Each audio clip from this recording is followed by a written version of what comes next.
Pledge allegiance led by Councilmember Myers.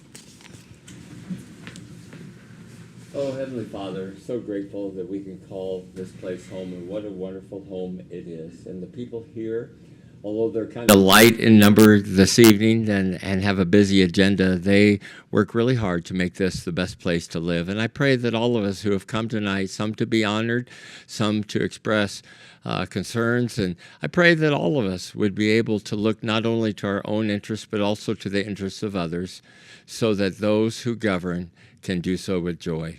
I pray your blessing on this evening, a fuller agenda than usual, and let things go well. We pray in Jesus' name, I pray. Amen. Amen.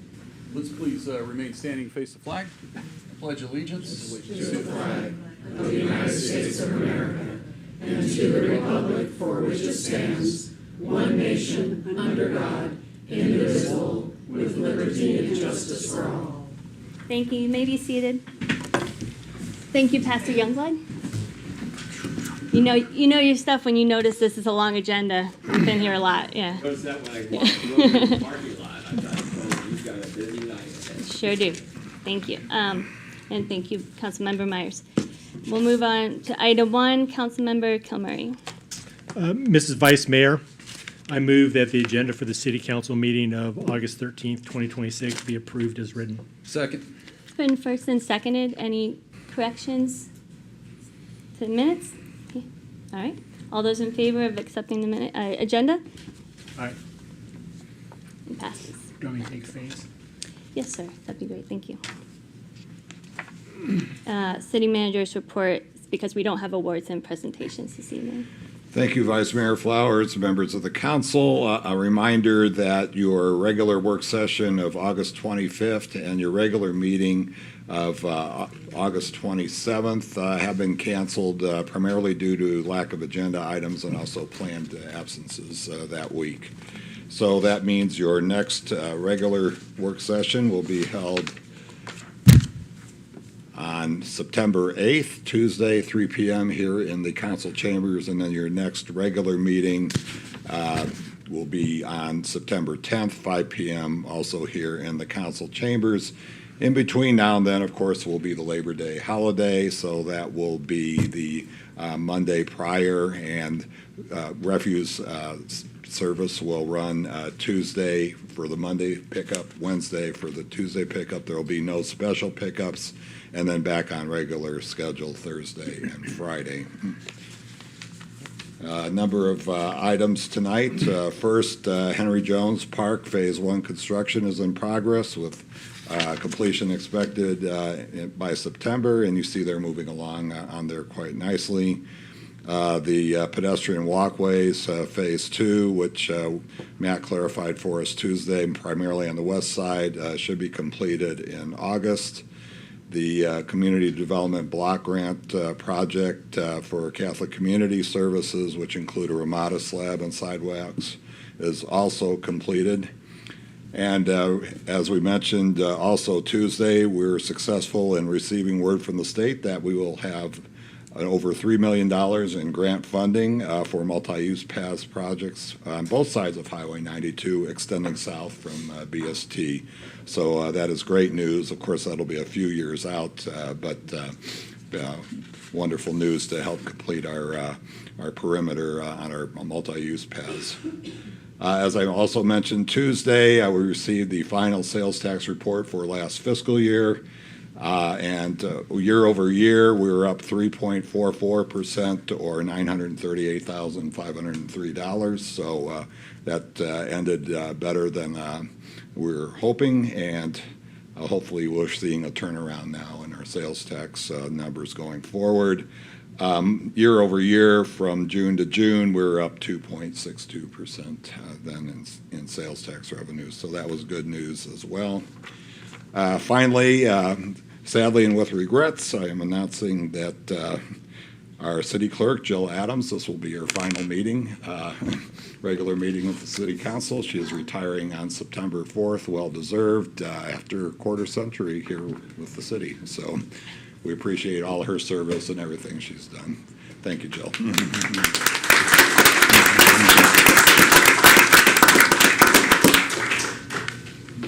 Thank you, And Mr. that's all I have. Buchek. Thank you. Any comments or questions for city manager? Okay, well, I'm gonna, Jill. Dang, you didn't give us, I thought we had more time. But thank you for all the bajillion things you've been doing for the city. I mean, the city has no, the people of the city have no idea how much you do behind closed doors. But we see you swear at a lot of people out here, and you memorized the oath. Oh, yeah. So someone else is gonna have to memorize the oath.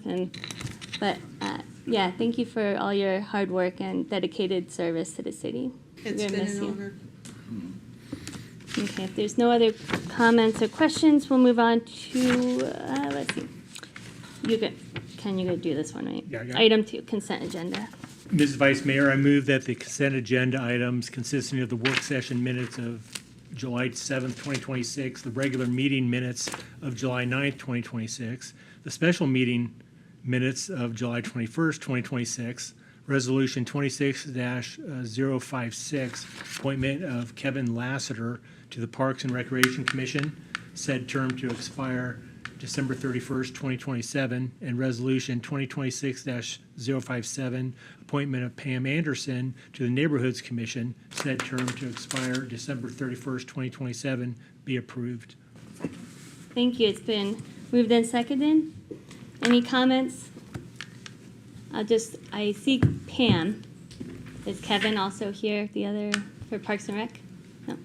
Well, I want to thank both of them for their willingness to serve, and Pam, welcome back to the Neighborhoods Commission. Pam used to serve when it was the West End Commission for a long time, and we're lucky to have her back serving on the Neighborhoods Commission. Which one's Pam? Shaking her head over there with the blue shirt. Yeah. So yeah, stick around until after me, so you'll be the last one sworn in by Jill. Okay, so we'll go ahead and I'll call for the motion. All those in favor? Aye. Okay, it passes. Item 3 is a public hearing item. I can take that one. Thank you, thank you. Ms. Vice Mayor, I move that ordinance 2026-005, adoption of fiscal year 2026-2027 property tax levy rates be approved. Second. It's been moved and seconded, and this is, okay, she is. Go ahead, thank you. Vice Mayor, members of council. So the city held the public hearing on the FY27 budget and primary property tax levy on July 21st in accordance with state statutes.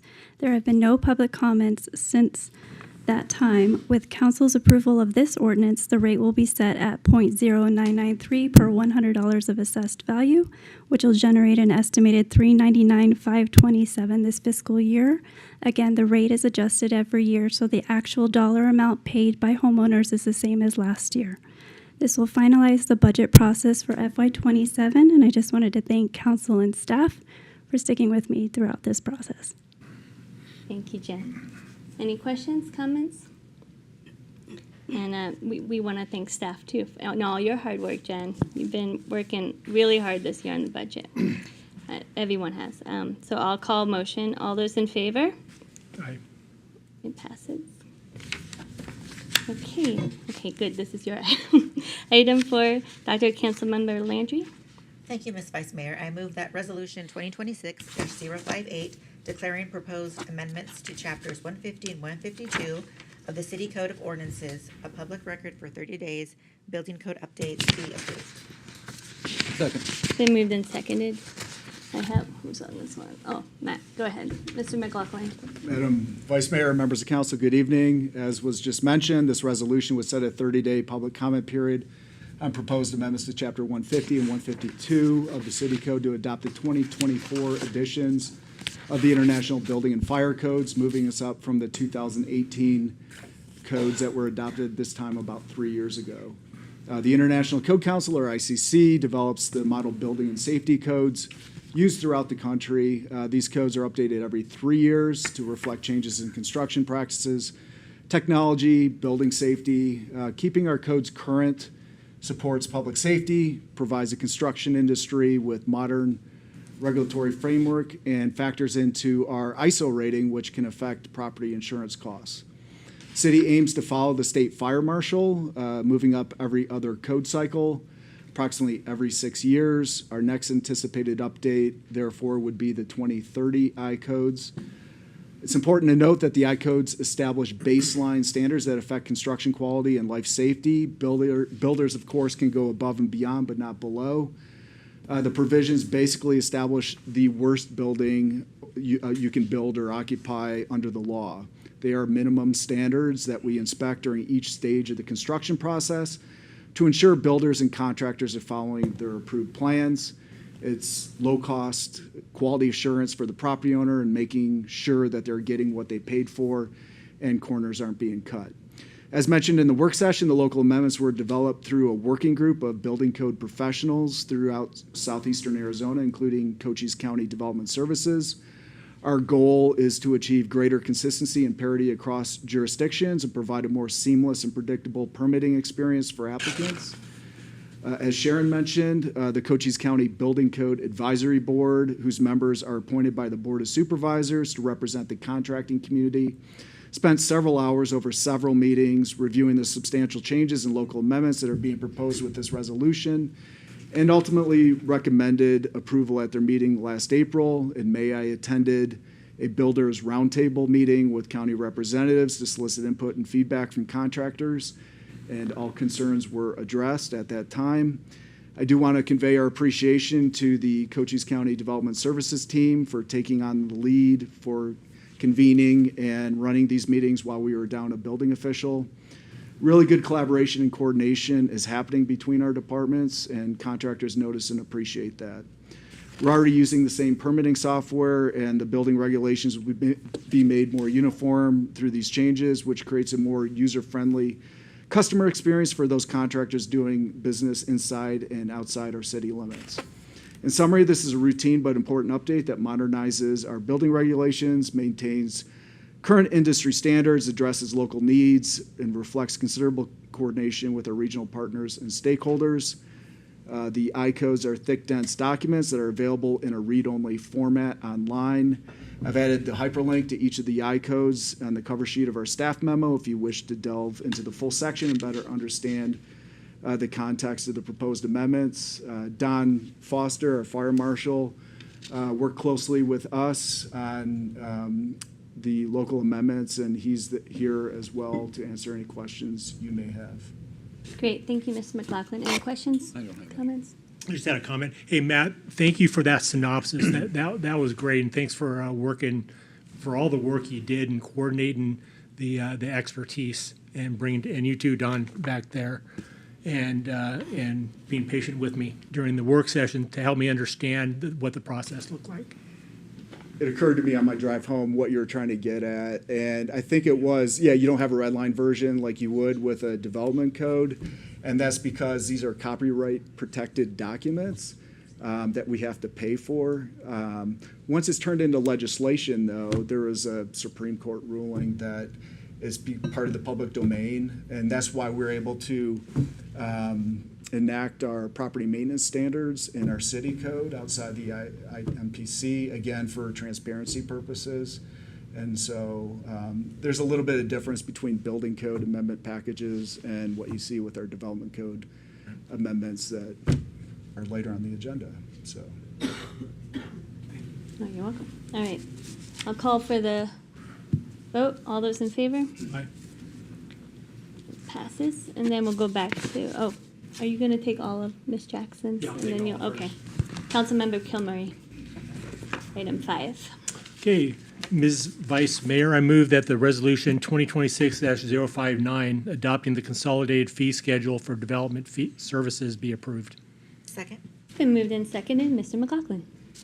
Okay, as was mentioned, this consolidates our development services fees under one schedule right now.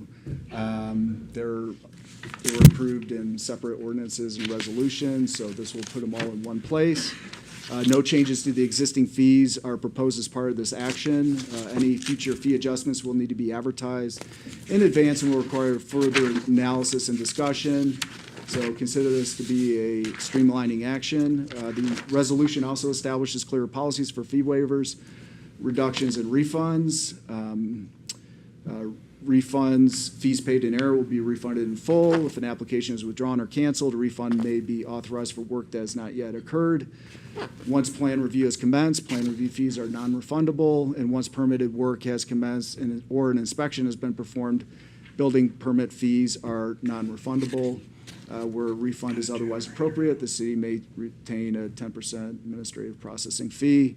Waivers and reductions, city projects would continue to receive building permit and plan review fee waivers.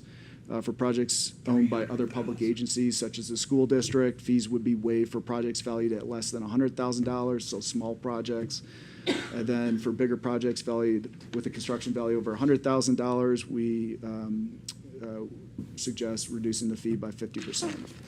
City manager or designee would have the authority to waive or reduce other fees when doing so is determined to be in the public interest. This provides flexibility for circumstances such as financial hardship, nonprofit serving vulnerable populations, or other projects that further a public purpose or otherwise serve the best interests of the city. The intent is to establish clear parameters while retaining reasonable flexibility where a fee waiver or reduction provides a broader public benefit. Again, this resolution does not increase existing fees. It consolidates the current fees into one schedule that we can amend later by resolution instead of ordinance. Great, thank you. Any questions, comments? Go ahead. I had one question, clarification. When you combine the fees, is this the only schedule of fees that we have? We have separate fee schedules that we're consolidating into one. Right, so rate right table. now, this is the only schedule of fees we have in Sierra Vista? Or are there more having to do with different topics? Outside of community development, or? Yeah. I'm sorry, within community Oh, development. within community development. Yeah. So this is for processing planning and zoning permit applications, building permit applications, outside engineering reviews. So I'm sorry, it may be a better question for Jill. How many schedules of fees do we have in the city? Just a ballpark, yeah, like 10? I would 5? say almost every department has some fee Okay. that's their own, and not all of them are probably set out in a schedule themselves. But I would say by department, there's at least one for every department. Okay. Thank you. Thanks, Matt. okay. Okay, any other questions, comments? Okay, then I'll call for the question. All those in favor? Aye. It passes, thank you. And then, I'm just gonna keep turning back towards you and Yes. then towards Matt. So go ahead, Councilmember Kilmurray. Ms. Vice Mayor, I move that Resolution 2026-060, declaring a public record period for the proposed amendments to Chapter 50 sewers of the Sierra Vista City Code and the grease interceptor, oil separator, and sand interceptor design manual be approved. Second. Thank you, it's been first and seconded, and Mr. McLaughlin. Covered it very well in the reading of the resolution. So the purpose of the update is primarily organizational. Currently, requirements for these systems are spread across the city code, the administrative code, engineering standards, and the plumbing code, resulting in some duplication and inconsistent references. The proposed changes create a clearer framework by putting the plumbing requirements in the plumbing code, sewer use and enforcement provisions under Chapter 50, and detailed engineering and construction standards in a new design manual, similar to what we did with the roadway design manual last year. Most existing standards are being carried forward. There are a few refinements. One notable change is the grease interceptor sizing. Our current code establishes a 500-gallon minimum for gravity grease interceptors. The new design manual uses a drainage fixture unit table that better relates interceptor size and actual plumbing load. So this would allow a 300-gallon interceptor for smaller installations of 10 fixture units or less, with progressively larger interceptors required as the plumbing load increases. Overall, the changes consolidate and clarify the requirements, provide more objective design standards, and make those technical standards easier to administer and update in the future. No significant financial impact. The requirements will be continued to be administered by existing staff and resources. And with that, I'll answer any questions. And Bryce Kirkpatrick, who is the subject matter expert from our sewer section, is here as well to answer any technical. Okay, thank you. Any questions, comments for Matt or Bryce? Bryce, can you raise your hand? Okay. All right. board member. Thank you. Yeah, you can't miss Bryce. Thank you for all your hard work, Matt, your department, and Bryce, because I never thought I would read so much about grease and oil interceptors and separators and sand intercept. But it's so important because our plant, we don't want all that stuff ending up in the plant that's already at, what did we learn on Tuesday, 75% capacity. So we got to take care of it until we can afford to replace it, and then we got to take care of that one. So I appreciate all your hard work. I'll call for the question. All those in favor? Aye. Thank you. Yes. Okay, we'll move on to item 7, Councilmember Dr. Landry. Thank you, Madam Vice Mayor. I move that Resolution 2026-061, declaring a 30-day public record period for the proposed amendments to Section 151.02.004, definitions, Section 151.06.013, contractor's yard, Section 151.22.006, matrix of use permissions by zoning district be approved. Second. Thank you. It's been moved and seconded. Mr. Pregler. Yes, thank you, Madam Vice Mayor and members of council. The proposed amendments support the growth of local businesses by providing an appropriate location for expanding contractor operations that can no longer be accommodated under home-based business regulations. Relocating vehicles, materials, and equipment to commercial or industrial properties helps businesses comply with city regulations while reducing potential impacts on residential neighborhoods. Specifically, the amendment would create a definition and a new use classification for contractors' yards, allowing limited storage and staging activities to operate independently from a contractor's primary business location, which is different than what's in the current code now, which allows outdoor storage as an accessory use only on an on-site to an on-site operation. In addition, contractors' yards 1 acre or less would be permitted by right in the general commercial and light industrial zoning districts, while contractors' yards exceeding 1 acre would require a conditional use permit. All contractors' yards must be separated from residential uses. Now, the amendments also establish development standards to minimize the visual and operational impacts of contractors' yards on surrounding properties and public roadways. Key requirements include screening. Generally, a 6-foot block wall will be required, with some allowances for a slatted chain link fence. Storage containers. These containers must meet specific setback, height, use, and maintenance standards. Outdoor storage. Limited to non-hazardous materials, vehicles, trailers, tools, and equipment associated with the business. Prohibited uses. Activities with potentially significant impacts, such as junkyards and outdoor manufacturing, will be prohibited. And finally, dust control. Outdoor storage areas must have improved surfaces such as pavement. Now, the Planning and Zoning Commission held a public hearing on this item on July 28th. One member of the public spoke in favor of the amendment, stating that the language will allow for the relocation of contractor equipment from residential to a commercial property, reducing impacts on the residences. The Commission unanimously recommended approval of the amendments. This does conclude staff support, Madam Vice Mayor. Thank you, Mr. Pregler. Any questions, comments? Go ahead. Mr. Pregler, so my only question is, for clarification, this does not apply to residential areas, correct? So we're not going to see contractor yards pop up in the residential zoned areas, correct?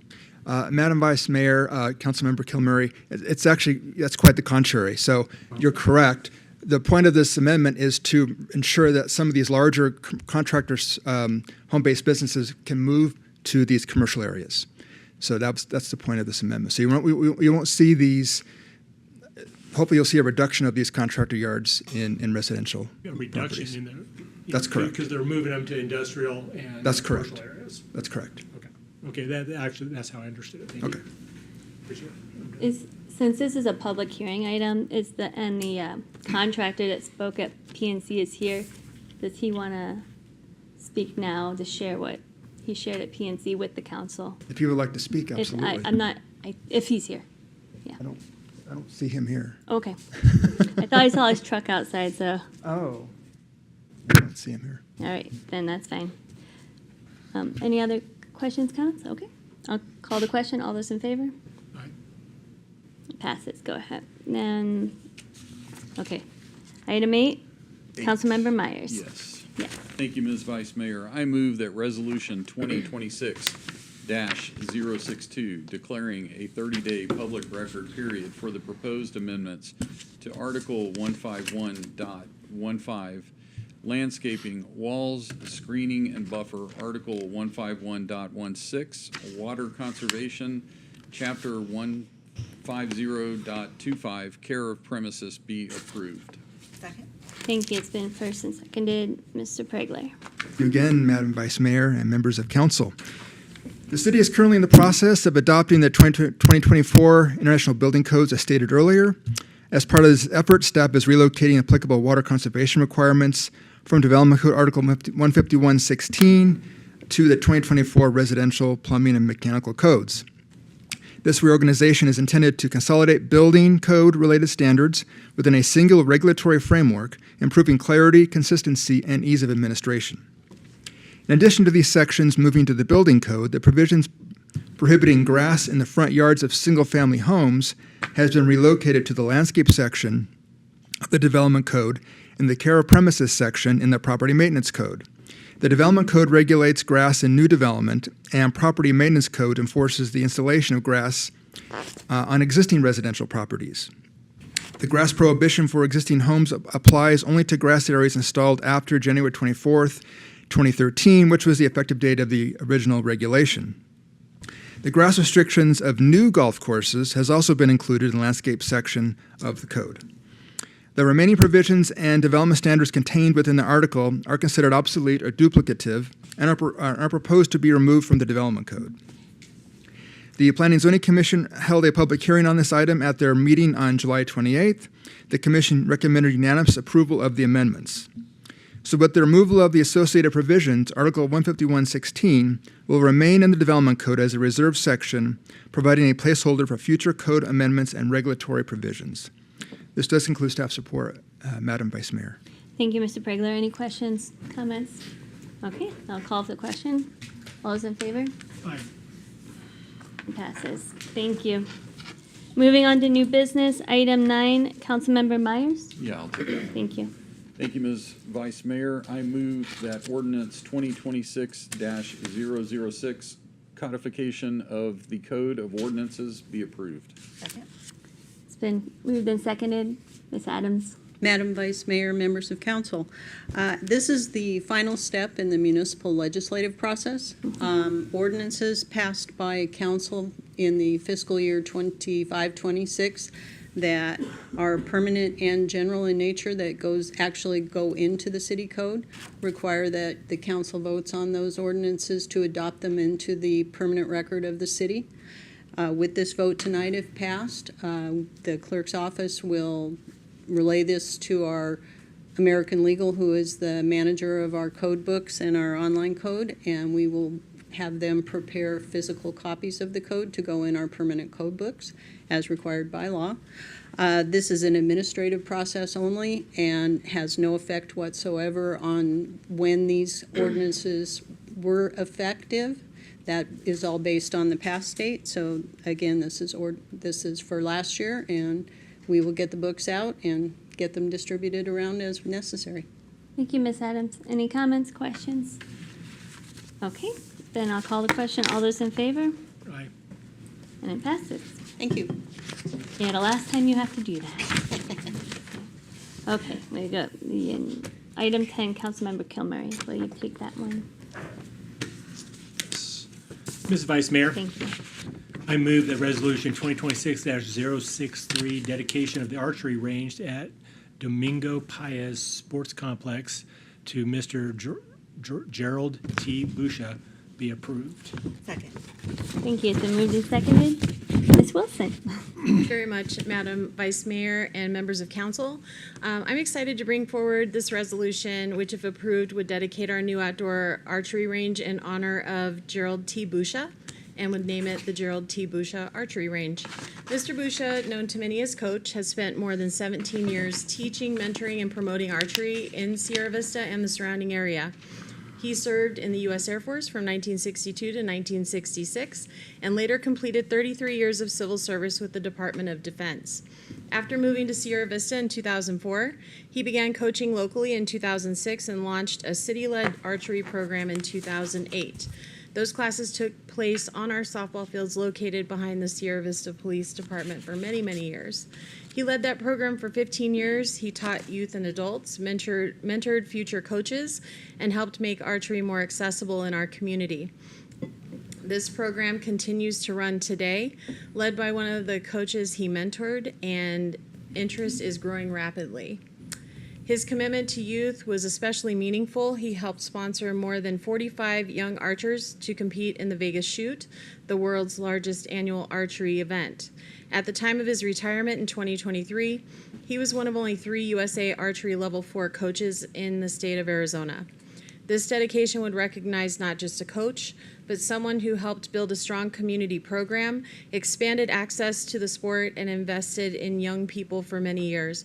Naming the range in Mr. Bush's honor is an appropriate way to reflect the values of service, generosity, and community. The Parks and Recreation Commission unanimously recommends approval, and on their behalf, I respectfully request your support of this resolution. I'd just like to mention that you have some supporters in the audience. Parks and Recreation Chair Jessica Kunkel, Member Berlinda Schaff, who brought this forward to the commission, and then we have some big fans out there, the Erlmeyer family, Renee and Kale, avid archers and bow hunters in the community, and Matt Erlmeyer is leading the archery program for the city now. And so with that, I'd be happy to answer any questions. Oh, awesome. Thank you. Any questions, comments?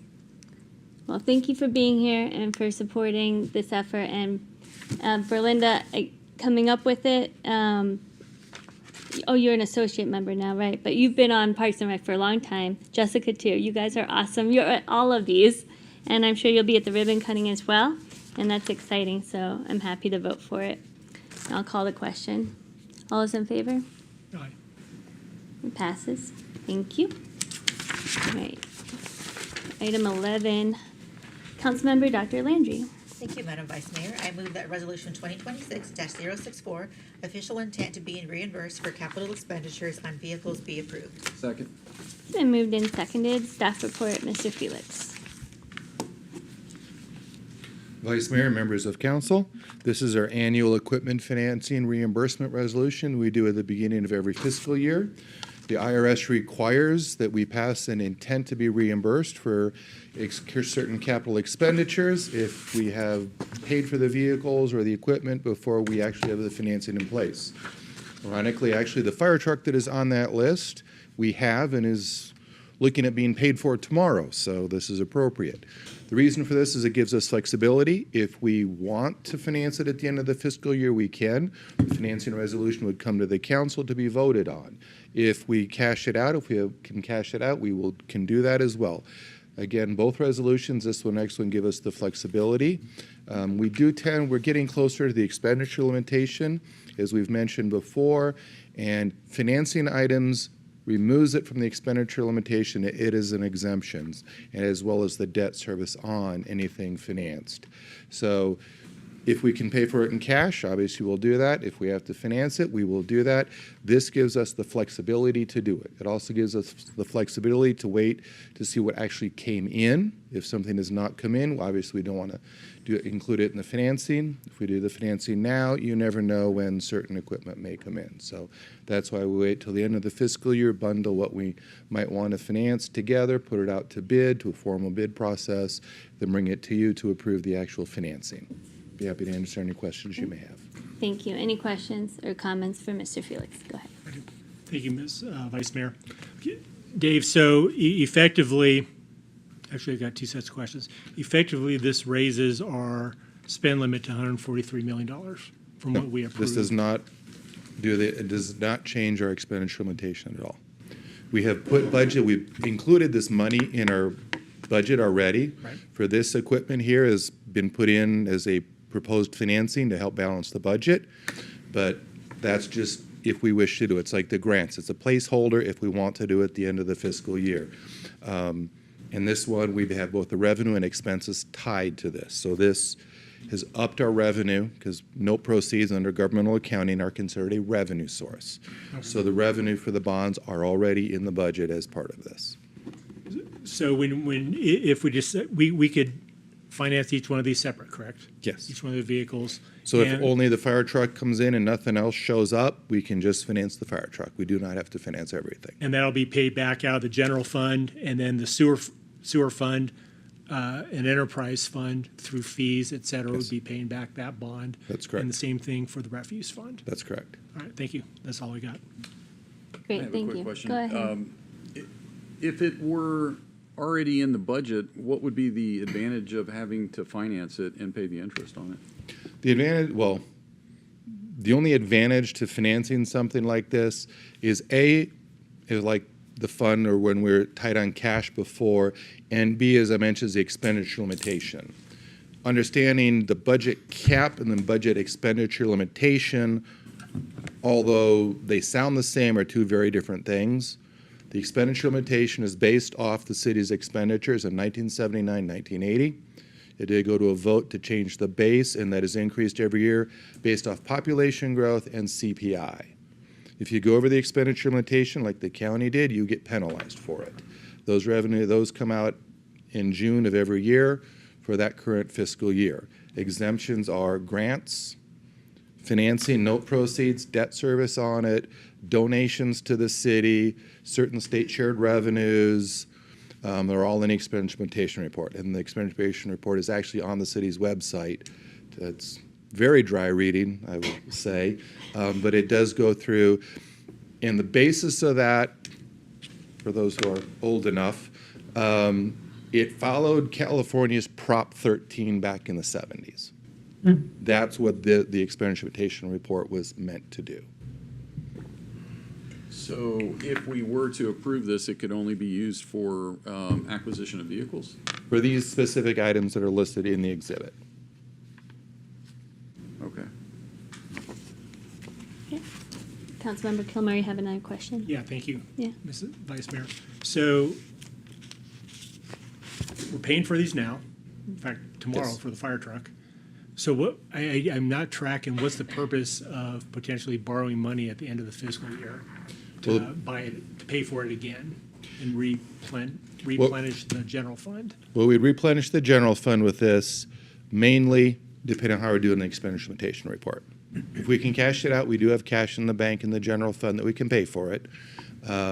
But it gives flexibility that if we need to do it for the expenditure limitation, we can, Why would we need to do it? to get us under the cap, The expenditure cap? the expenditure cap. If you go over the expenditure cap, your first time, next year's cap is lowered, your expenditures are lowered by what you went over. The third offense, you lose a third of your state shared revenue. So it is a significant thing to be concerned about for the expenditure limitation. So why would we ever exceed our expenditure? Okay. What would those circumstances be? I think the city manager just wants to interject. Well, thank you, Vice Mayor Flowers, Councilmember Kilmer, and other members of the council. We don't go over the expenditure limitation. We don't want to be fined or anything like that. So this is an exception under the state expenditure limitation law, which allows us, and it's actually a backwards law. It helps you stay under the expenditure limitation by taking out debt, which doesn't make intuitive sense, initially, but it is a mechanism that we can use to stay under the expenditure limitation. But that's just only one reason for considering financing. Another one would be cash flows in the various funds. So if you want to maintain a healthy cash flow, sometimes it makes sense to take out debt to do that. Other times it makes sense to take out debt, especially for large capital items like a fire truck or building or land. You may get a very favorable interest rate. You're going to use those things for a long period of time and own them. So if you get a favorable interest rate on them, it makes sense to take out debt for something like that. So we do all that analysis prior to doing this. This particular item we do every year. So it's always on an annual agenda, generally in August. And all we're doing is planning on having items to finance in case we need to. If we don't, and it makes sense to cash it out, then absolutely we would cash it out ahead of time. But if we need the cash flow, if we need help with the expenditure limitation, for example, this gives us the ability to do that. It's a flexibility issue. And just to be Councilmember clear, Myers. I'm sorry. Yeah, go ahead. Just to be clear, you said that you would come back to council if you did need to exercise Yes. it? Yeah. You would- We would go out to bid, and then you would have another passive voting, Okay. the financing, yes. The voting is required in order to do the tax exempt status. Councilmember Kilmurray. Thank you. So if it did come to that, that would mean we'd made a mistake sometime over the year in our spending, and we need this to bring us under our expenditure cap. Not Keep us under our No, expenditure. it is not, it's not a mistake in it. It is, how are we spending? If we spent the budget, if every budgeted project met the budget at the end of the year, every expenditure matched, then it's not a mistake because this is called for financing. It's put in the budget to finance these. What it is if we are under the cap and if we have the cash, and Chuck mentioned the cash flow, this refuse fund and sewer fund are cash negative. The sewer fund very cash negative, over $1 million.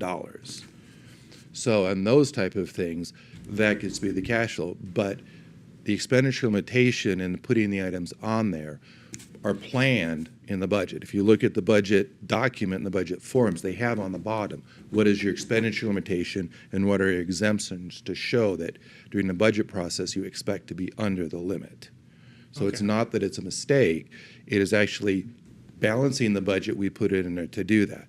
If we have savings someplace and we don't, let's say we've got budgeted cash out, well, the next item, we're budgeting to possibly finance the golf course. Let's say that thing comes in at half the budgeted amount. Schneider comes back and says, hey, we can do this for $3 million. Well, then that budget is brought down, those actuals are brought down, the $1 million then could help stay under the cap for doing that. So it's not that it's a mistake in our judgment, it's a flexibility plan, we budgeted expecting the exemption, but if we can avoid it, if we're looking good, then we don't have to do it. As Chuck mentioned, and I talked to you before, this is all about being fiscally prudent and flexible. And these are the the only four items that we have planned to finance in the budget. Correct. Yeah, okay, I realize that. Okay. Yeah, and as Sorry, where are you seeing 4? It's the 4 is the Schedule A. next item. Yeah, I'm looking at Schedule A, the fire truck, the ambulance. Oh, okay. Actually, we got more Okay, than 4. I'm sorry. But anyway, all those items that Yeah. are that are on there from the three funds. And again, as we mentioned, Chuck mentioned, cash flow, if we're doing fund and the expenditure limitation, we may do the financing of the refuse truck because that fund needs cash flow. So, because it did end last fiscal year cash negative. So to help avoid the further cash negative, do the financing to help keep the fund with cash. And as I recall, we balanced that out of the general fund, correct? We didn't balance it out of the general fund. Any fund in the city that is cash negative, sewer fund, refuse fund, any other fund, borrows cash from other funds that have it. Okay. So we cannot have a negative $1.8 million in the financial statement for the sewer fund. So if you look at the sewer fund, you'll see due to other funds of that cash negative amount that it is borrowing cash from other funds to bring itself whole. Yeah, I recognize I'm kind of diverting from the agenda item with that discussion, so I'll probably engage you later so I understand that Okay. better. That's good questions. Thank you. Are we ready for the vote? Yes. All right. All those in favor? Thank you. And then we'll move on to item 12, Councilmember Myers. Thank you, Ms. Vice Mayor. I move that Resolution 2026-065, official intent to be reimbursed for capital expenditures at the Sierra Vista Golf Center, be approved. Second. I think it's been moved and seconded. We're all distracted by the Yeah. ringtone. But go ahead, Okay. Mr. Felix. This resolution is to reimburse for the Schneider project out at the golf course. There's $5.8 million is what has been in the approved budget by council for the Schneider project out at the golf course.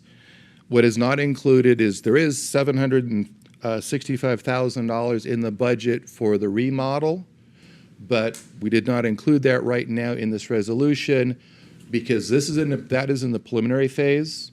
We don't know an actual more true cost of what it may be. And so that one, if it looks like we need to finance that or wish to finance that, that reimbursement resolution would come back later when we have a better, more solid number. And odds are that would be closer to construction and probably next year. And the other reason for the reimbursement resolution on this one is we have the sewer plant out there that is going to be $20 to $30 million. We have Fire Station 4, which is, buildings are not inexpensive. As I mentioned, we do have the remodel here. So there's multiple projects too that if we need to do a bond, we will combine them to one bond issue to minimize the issuance costs. And then do a multi-year 10, 15, 20-year bond issue. So more closer to the end of the year, we'll probably have better costs on those other items because Schneider is starting the study on the EOP, and they've already started working on that, and they are getting the items in place for the solar piece of that right now. That does have to be completed by December in order to qualify for that rebate. But we do have the plant to design. When we get a good cost on the plant, depending on the timing, we may just do the bond issue at that time, or we may do a reimbursement resolution for that one as well to package it. In regards to issuing bonds too early, I shouldn't say too early, earlier in the group, the IRS also has spend down limitations 3 years from when you issue the bonds to have the bond proceeds significantly spent. If you go over that 3 years, then they have arbitrage issues that they want to start having you pay extra because you cannot earn more on your investments than you pay on the debt.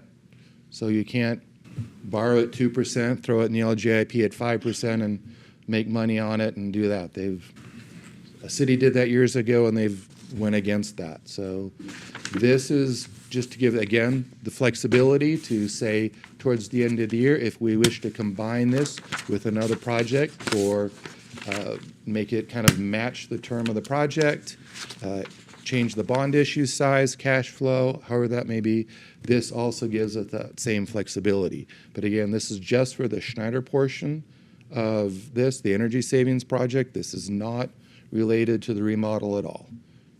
Be happy to answer any questions anyone may have on this Thank you, one. Mr. Felix. Any Councilmember Myers? I just wanted to be assured that it wasn't the remodel, and you've pretty much reiterated that several times. Thank you for that, because I don't think we've reached a consensus yet on the remodel. So as long as it doesn't touch the remodel, I think I'm okay with it. Okay. I don't know. I'd like to hear what. It looks like you have a question. I'd like to hear what you have to say. I have a question. Okay, Councilmember Kilmarie. Thank you. So when we're looking at Schedule A, fire truck, arguably a must-pay bill, the sewer fund and the refuge fund, and those are all things that are paid back from fees, and those seem simple to me. But when I look at the golf course and expenditures on the golf course, I agree. It's prudent that we're doing this project to save money. It's prudent that to save electricity, hence money, and water, to save water, which is a very precious resource. So in my mind, this is a must-pay bill. But as far as financing something like this, I don't understand why we would want to finance, why this was chosen out of our other large budget items, and why is it separate from the previous resolution that we just voted on? Why aren't those all together? They're separate because this financing may take place at a different time than the other one. Also, this one is done now because they're getting ready to move dirt on it. Right. We have to pass the reimbursement resolution, as I mentioned, 30 days from moving dirt. This is designed, they're getting ready, they're out there to start pulling the sod out and stuff like that. So this one needs to get done, and if we're going to have the opportunity to finance it, if we were to pass this in 6 months from now, any expenditures between now and November, say, would not be allowed to be reimbursed and included on the bond issue. Right. And again, like Chuck mentioned, and I mentioned, we could have $5 million in the LGIP. Do I take that out that is right now earning about 4 or 4.5% interest? Or do I issue a bond at 3% interest, pay the 3% interest on the bond, and leave the higher earning money sitting in the pool, sitting in our investments? Could you tell me what the LGIP is? The local government investment pool, that is where we put our excess cash. Okay. It is the one investment that we do have. So It is with the state, and it's under this, the state very closely regulates what we can put our excess money in, and that is one of the allowable ones. Right. So we're earning nominally foreign change Yeah. on that. So what is the current municipal expected bond rate? Last I looked, it was about 3.5%. The last bond issue we did, we actually downsized a little bit and got a 3.03%. So you have an opportunity to gain a potentially 1% by financing By this financing it at the end instead the of year. taking it out of the savings. And Mr. Felix, you also mentioned the solar rebate. What's the window that we have to take advantage of that? For the current solar rebate, from what Schneider told us in the process, the project has to be substantially completed by December? No. Is it, or does it start? by this- No, the panels had to be purchased by, I believe, July 4th. Okay, So we have 5 years to actually construct the okay, good. solar Yeah. array. But that's a done Thank deal, you. right? Correct? Yeah, that is in the budget, that is set. We've already paid the initial down payment for that to Not get the related panels. to this project. Not related to this project. Because Schneider's also looking between the rebate, and they're looking for a grant for it. So in the budget, it is $1 million rebate and $1 million grant. So if all goes according to plan and what Schneider thinks they can do, we'd get this with $0 to us, that one. So remind me again how much money we have budgeted. Did we have half of this budgeted to be not financed and paid, or all of this to be financed? The $5.8 million, none is budgeted to be financed. It's all budgeted to be cashed out. Again, we're looking at the flexibility. If we're going to look at a larger bond issue, we probably may want to roll this in so we can just keep more cash on hand, earning more. If at the end of the year, because between issuing bonds and doing a lease purchase, $4 or $5 billion is kind of the break-even point. If you go over that, you save money by issuing bonds in the aggregate. If you're under that, bond issuance costs outweigh the lower interest rate that you get for the bonds. Lease purchases tend to be higher, so we'd look at, if we needed to, a lease purchase financing. But this, we only looked at this one as a potential to include in a bond issue, because you're getting, the $4 or $5 million, and Chuck said, this is a larger project with a multi-year payback period.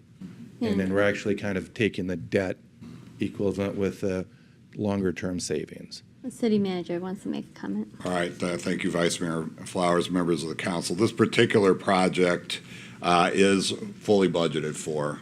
Although I do anticipate that, given the rebate and what Schneider's doing out there, I think it'll come in at less than what the budget is borne. It is fully budgeted for cash.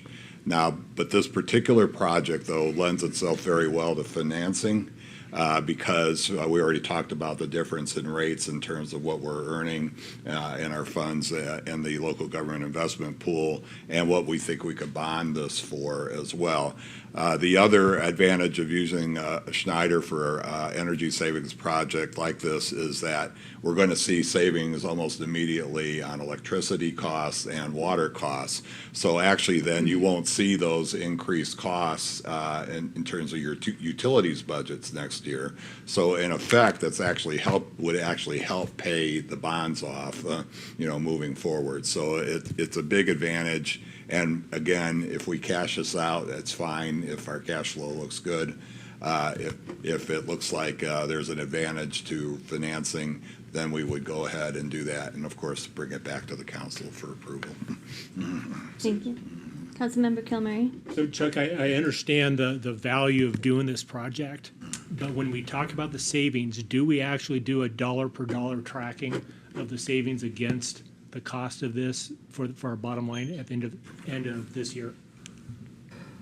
Schneider provides a report after 1 year of performance, and they do that accounting. Is it still by law that the project has to pay for itself in savings? Yes. Okay. So that they do have to track it. The Snyder project, you mean? Mm-hmm. Okay.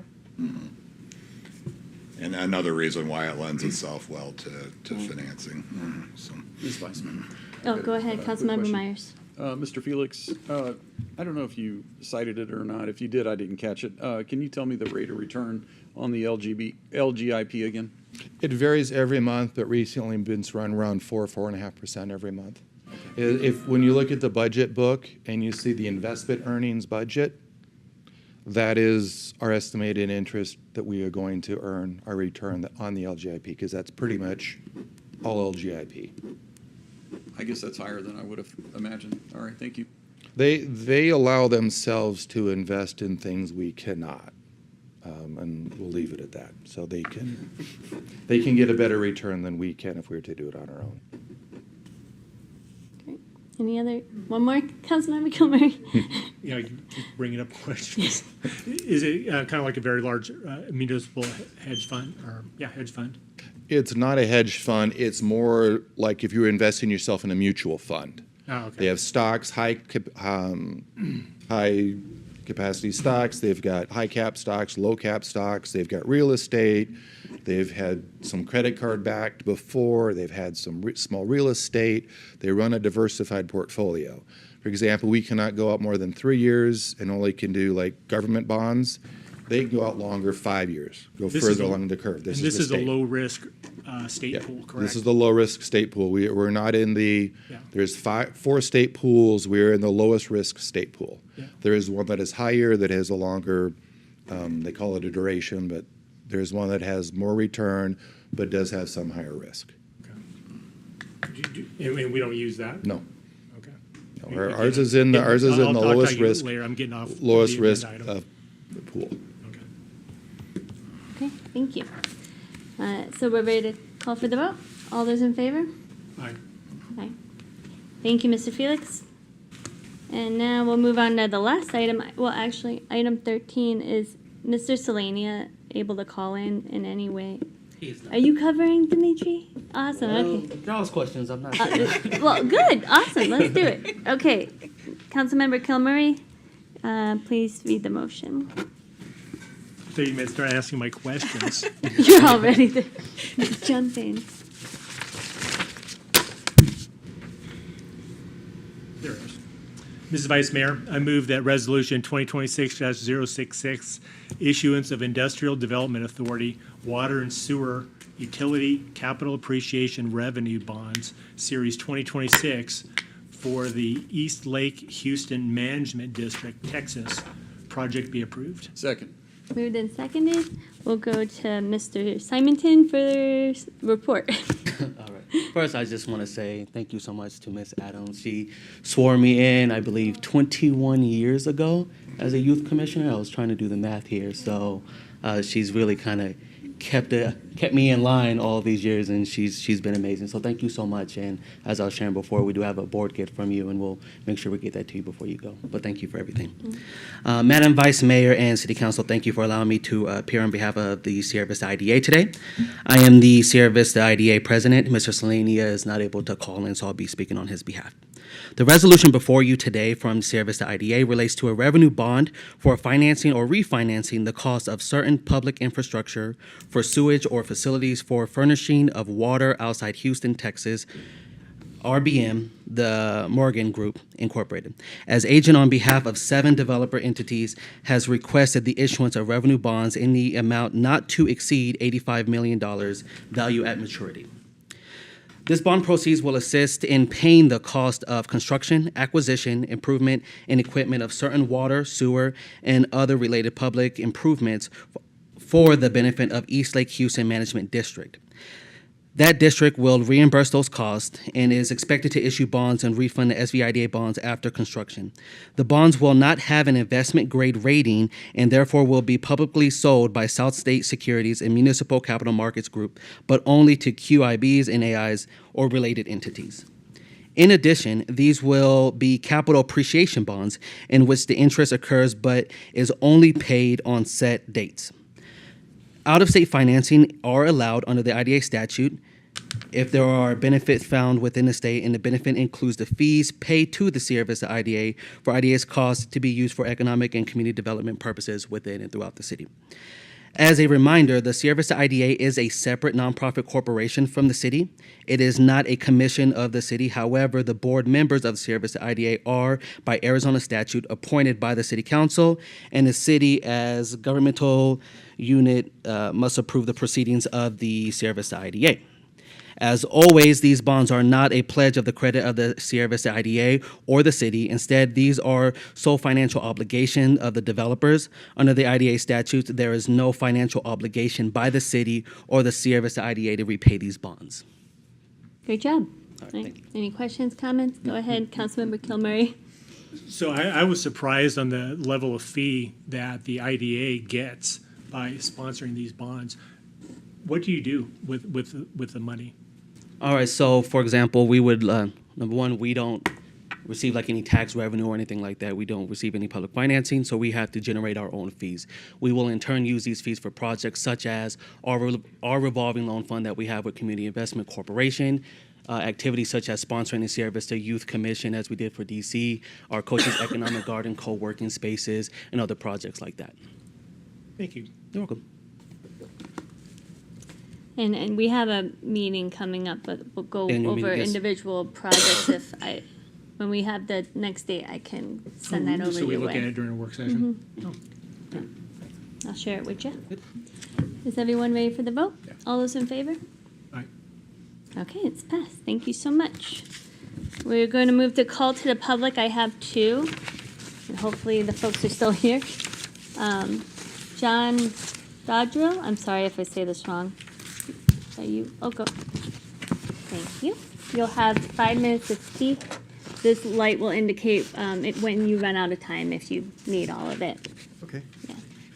Good evening, honorable council members and city staff and my fellow community members. My name is John Dodrill, and I am the president of the Mesquite Modelers Aviation Club that flies at your city park at Bowling Field. And I came here to let you know about a special day that's coming up in the model aviation community. It is National Model Aviation Day 2026. And this day is on Saturday, August 22nd. And it's a day that's celebrated throughout the nation by model airplane clubs. And it is promoted by the Academy of Model Aeronautics, of which our club is a chartered member. So we're trying to get the community to come out and check us out, see what we do, watch some of our planes fly around and hopefully not crash. And weather permitting, it's going to be weather permitting. Hopefully it's a calm day and not a rainy day. And I have some flyers I'd like to present to the council members. And I'd like to thank the city too, because I was able to go into the community event calendar and have our National Model Aviation Day added to that. So that's great. I've been doing some legwork through the town, Culver's and Domino's and Ace Hardware and some other, the Toy Fort, and asking them to put up some flyers that we have to promote it. And so we're looking at starting some demonstrations for flying around 7 a.m. with the Pledge of Allegiance and then doing a national anthem. One of our club members has a large model of a Piper Cub that he puts the flag on and flies around the flag, and hoping we can play the national anthem while he's doing that. And so the time is from 7 a.m. to 10 a.m. So again, we're just trying to invite the community to come out and check us out. Our club has been in existence since the early 80s, and it was very involved with the community. It used to attend events at the airport when they would have air shows and other events within the community, come and do static displays and talk to the community about model aviation. And we've kind of tapered off. I've been with the club for 6 years, and we haven't done anything in this time. So I'm a relatively new president. I was put into the position earlier this year. So I'm trying to get our club involved with the community again. Last week I attended the Joint Service Groups, Service Club of Sierra Vista, and I submitted an application for membership for our club to try to get involved again. So we want to try to get the youth involved because most of us members are getting advanced in our years, so we want to get the youth involved with the club and learn about model aviation and potentially go on to careers, military pilots or civilian pilots, and maybe even astronauts. So we're just hoping to have the community come out, and I just wanted to come here and make you guys aware of the event and then hand out some of the flyers to the council. Thank you. Thank you. And we have Dina Marcus. I'll be right there. Okay.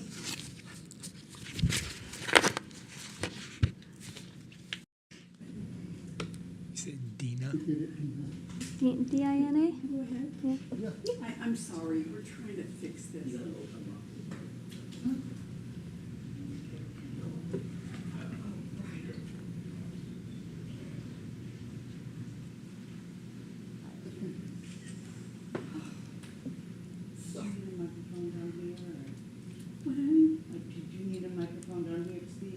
I was gonna go over there. Okay, good. I just want to make sure. Thank you, honey. That's so sweet of you. I want to tape it. You want to record it? Yeah, I would like to record it. Is it It's on YouTube right now if you want to. It's on YouTube? Can I get that, I'll email it to you. You'll tell me. Okay.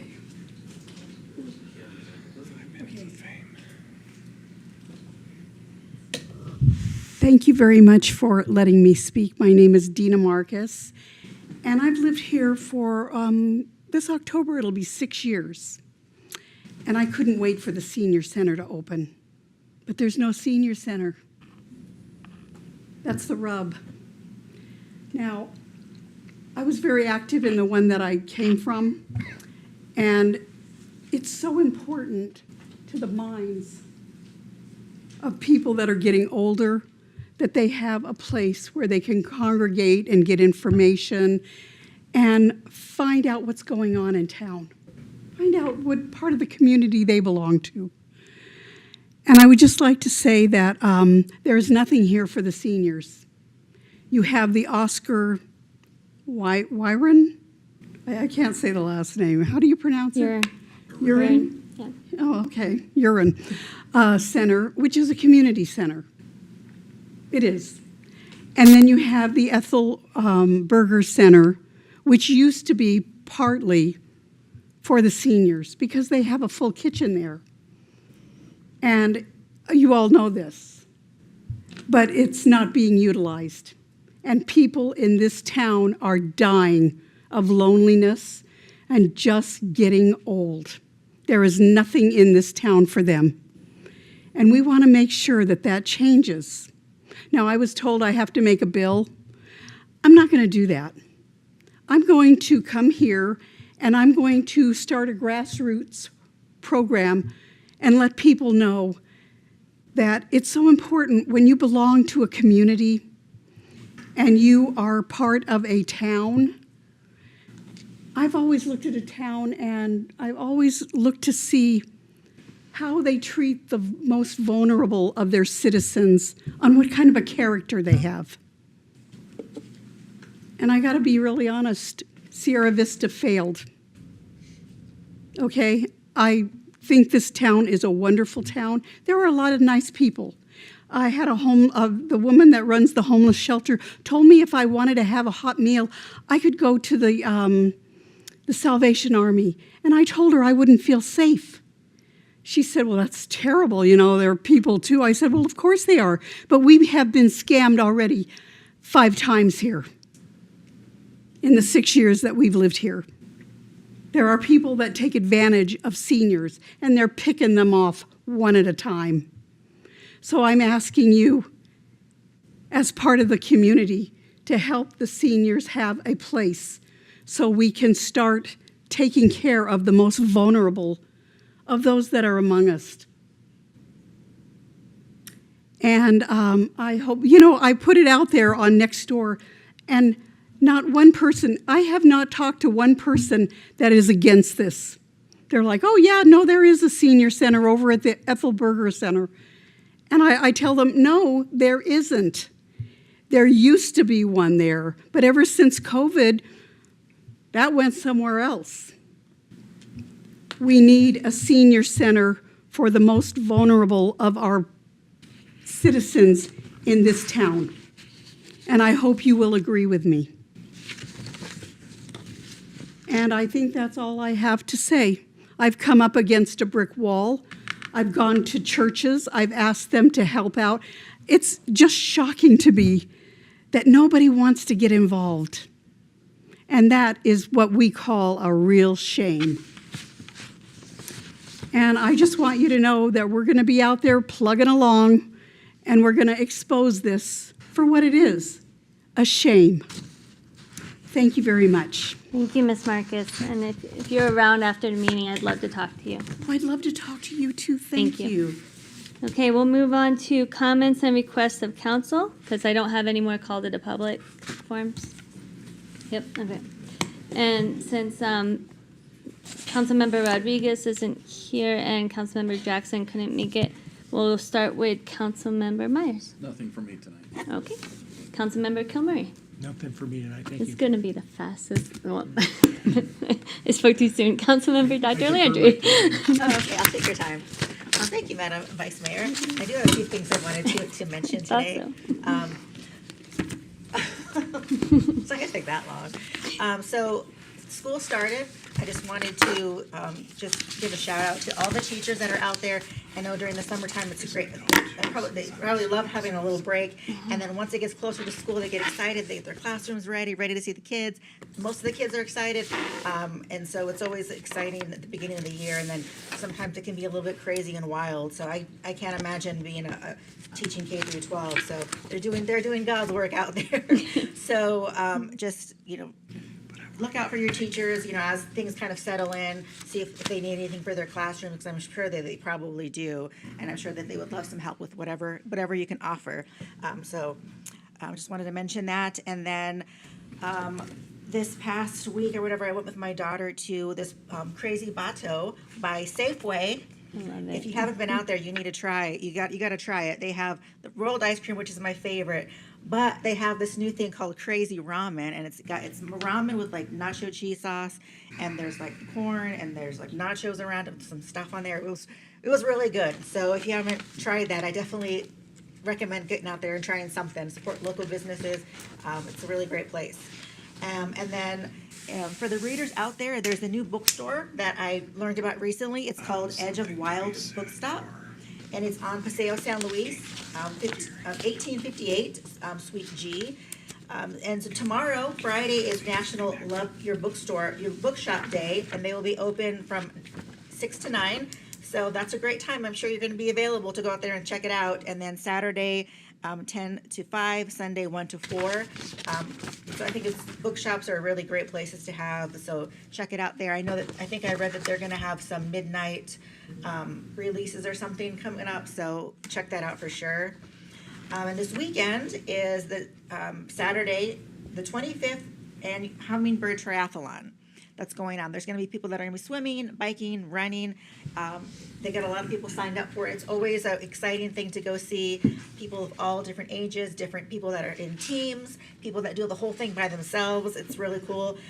So 7 a.m. it starts. If you want to get out there, if you know anybody that's participating, or even if you don't, you can get out there and cheer everybody on. Sometimes when you're almost done, it's real hard and someone's out there cheering, and sometimes even you want to give up and you're like, well, someone's watching me, I better step it up. So, but just be aware there's going to be cyclists out there, Charleston to Mosin in the morning. So, if you might want to avoid that area, just make sure everybody's safe.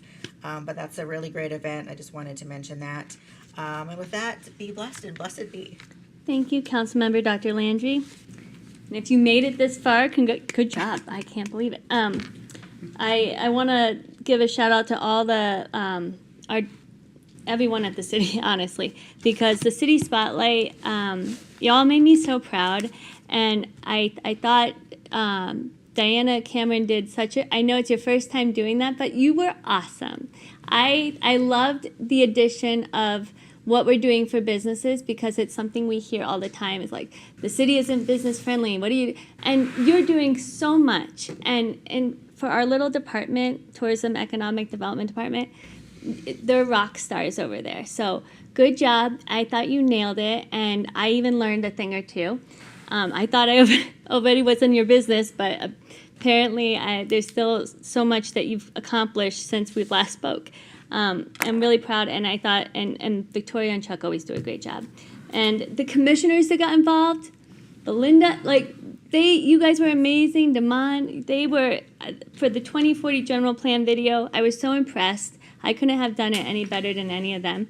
So thank you so much for stepping up and being a part of that. And I think that's all I have until September. So thank you for coming out, and everyone have a great night. This meeting's adjourned.